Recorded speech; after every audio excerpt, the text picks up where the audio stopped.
Okay, so here we are now. We've walked over to the executive mansion, and today Jax has a group of people.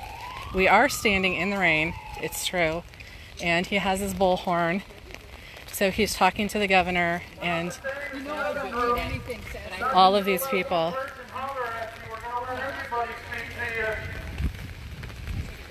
If you would, sir, just come out of the house real quick so that we can have a word with you. We'd gladly turn off the microphone.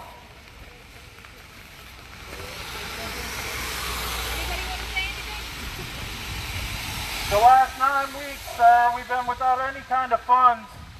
You're forcing some of our businesses to close, and we feel like you don't even care. You won't address the public. You just hide at the armory. You don't give us real numbers, sir, and so we're concerned. And that's all right, right? Do we have rights anymore, sir? What makes you think as one man you have the choice to take away the rights of the American citizens? Come on out, sir. Seriously, we're just peaceful. We'll have a nice, easy conversation if you just come out the door. Saw your motorcade, so we know you're there. Saw an article, too. That house is really beautiful. Must be nice to be employed and have the things that you want and deserve. However, we have a grievance. We don't think you deserve it because you won't come talk to us.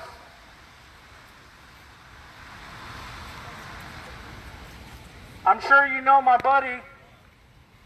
You made him stay at home. Committed suicide last week. Yeah, his burial, we buried him. He's good now. His dad's good. Went by there. I'm going to take care of him now. Because his son can't. Because he died. He killed himself because you locked him in his home and his dad was at high risk. Did you look him up, sir? Were you here last week? If you were, his name was David Akmoudi. He was a 30-year firefighter veteran in EMT who took his own life a little over a week ago.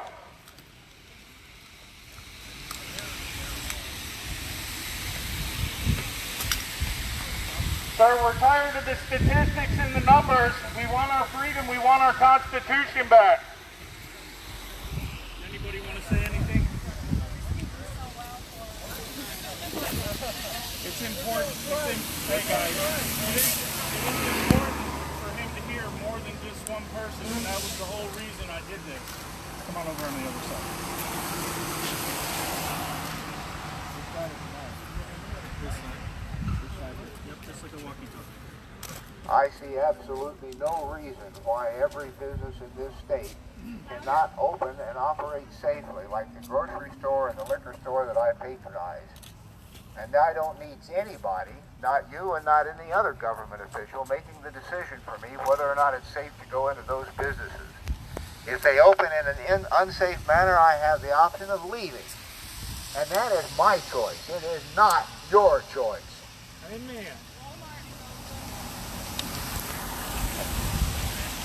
And I believe by the Constitution of the United States of America, that man is right about what he just said. But we're not done, sir. We have so many people here that you won't listen to. You won't even come out in public.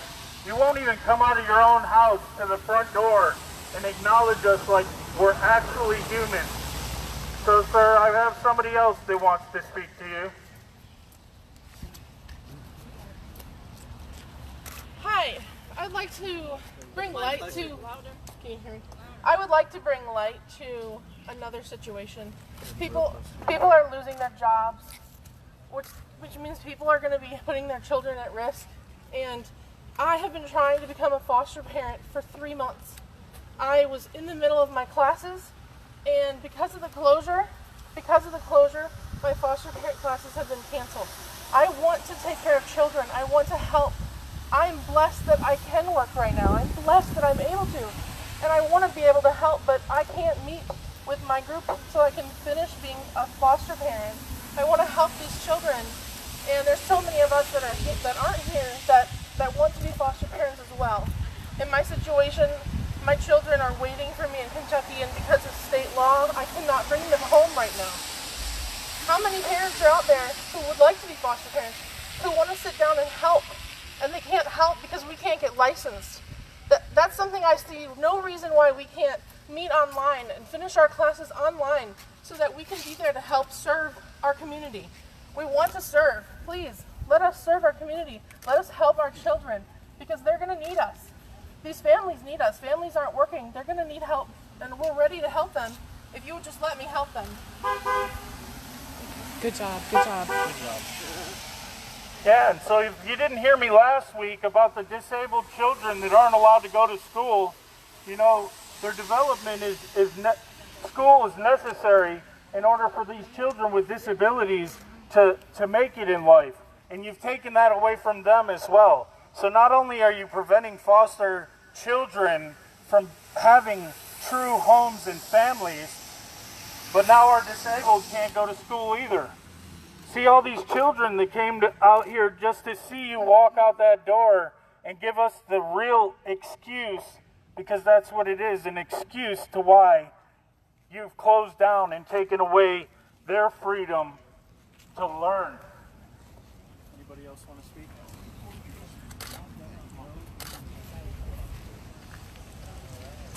So without further ado, here's one more.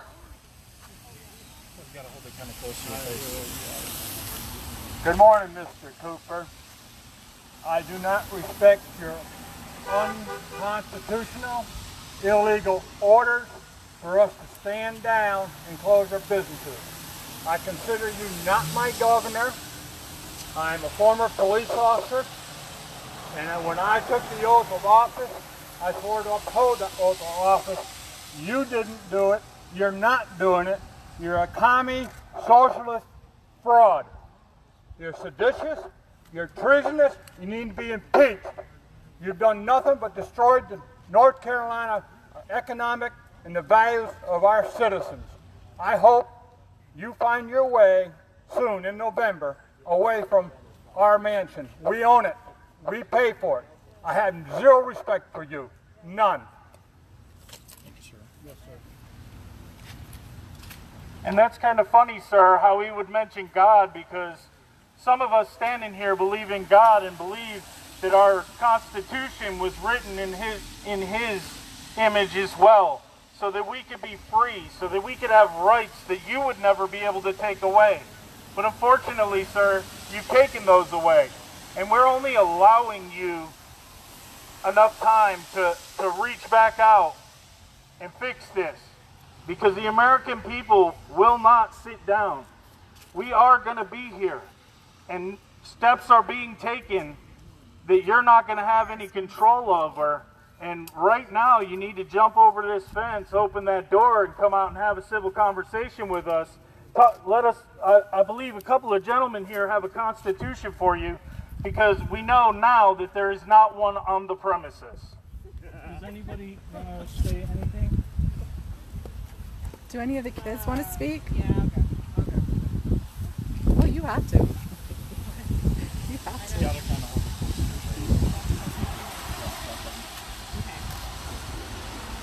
Hey, Governor Cooper. Okay. Hey, Governor Cooper. My name is Chelsea Lechatelier. I'm a longtime resident of Wake County. I grew up here. This is my home. These officers are my friends and my neighbors. We do life together. And today my sign says, "Hey Roy, why are you avoiding us? Is it something we said?" Because my two friends, among others, have stood outside of your press conferences for weeks now. In the rain, in the wind, for hours at a time, including yesterday. You would not show your face. You would not come out, and were intimidated by moms with children holding signs and flags. Hey, get a picture of him. He's up there in the upper left. He's got his back turned to us. I can see the back of his head in some kind of office chair. I don't have a very big, all right.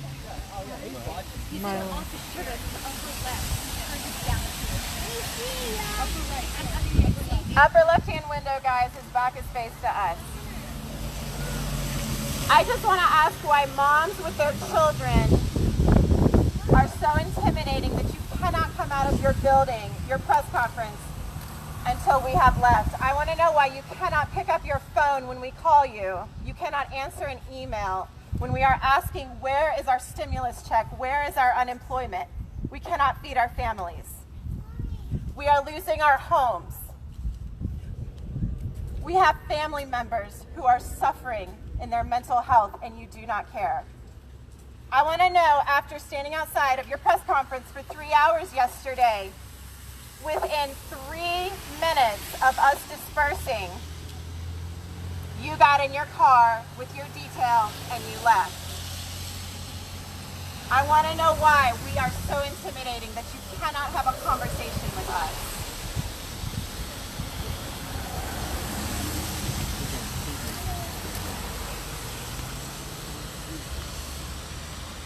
That's a very valid point, sir. We see you up there and sitting in your chair with your back turned to us. You might want to draw the shade before media gets a hold of that.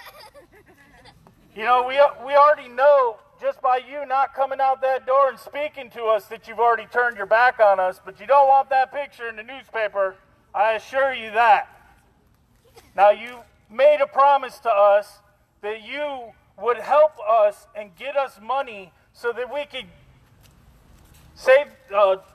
end the curve, make the curve happen, whatever the heck it was called.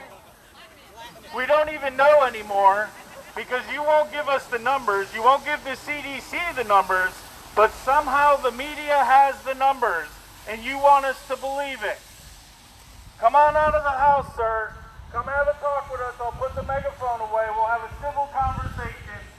No cursing, I promise.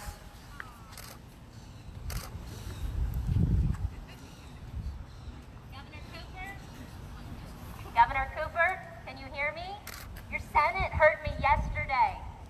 You are the reason that my husband was laid off from work 8 weeks ago. We've lived without a paycheck for 8 weeks.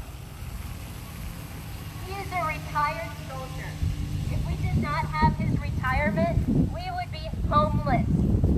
We would have to move into your home because I heard it's public housing. I slept with a telephone on my chest for 15 months while my husband was in Afghanistan. I didn't know if that would be the last time I would hear from him. He was fighting for our constitutional rights that you have obliterated. He called me from Iraq. I could hear phones to say that he loved me one more time. I didn't know if that would be the last time I would hear from him. He served in Korea, and I never knew if that would be the year that my husband would be gone because the leader of North Korea would decide to attack us like he'd been threatening. My children have lived so much of their life with their dad away because he was defending the Constitution that you care nothing about. The least you can do is come out and face us. We stand at the National Guard headquarters where my husband served North Carolina as the deputy state surgeon, and you treat us like felons. You had your police there with zip ties. I could go into the National Guard headquarters today because I still have an ID card, but I stand peacefully outside, and I don't even stand on your grass that our tax dollars are paying for because apparently I am scary to you. I am a mom. I'm 5'2". I'm sure you could beat me up. I am the daughter of a Marine. I could count on one hand the number of times that my dad was home for my birthday. All I know is about serving our country. Do you know about serving our country? You are put in office by people that you are supposed to represent. You are not representing all of North Carolina. We are North Carolina. We demand you open our state. This is enough. We need you to open the state. There is no virus that needs to close our economy. We just want our jobs back.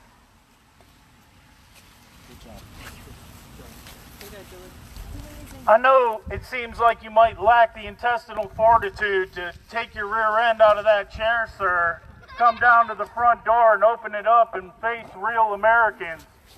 We don't actually know what you're doing. And you know, we sit here and progressive libtards drive by and make fun of real Americans who work for a living while they collect the check that you denied small business and the people that kept us alive. You know, one day we're all going to go back to normal, and I have a feeling it's going to be this week, regardless of whether you like it, sir. And you know what? You're not going to fix the election, and you're not going to hold office as long as I'm here.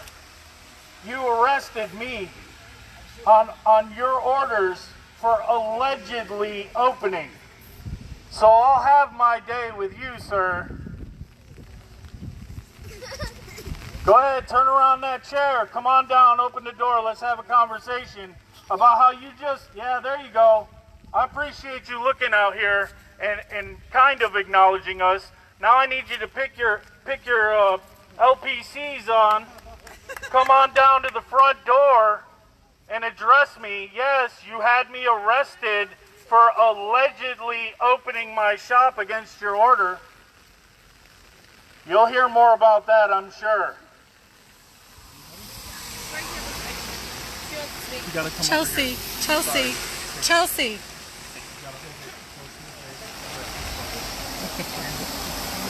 Sorry, I don't want Chelsea to get hit by a car. Right. I don't want Governor Cooper. My name is Lana.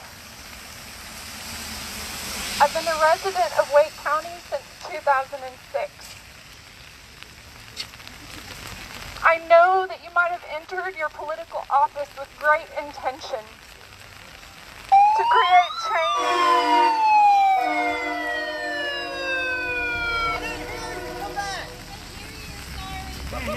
To create change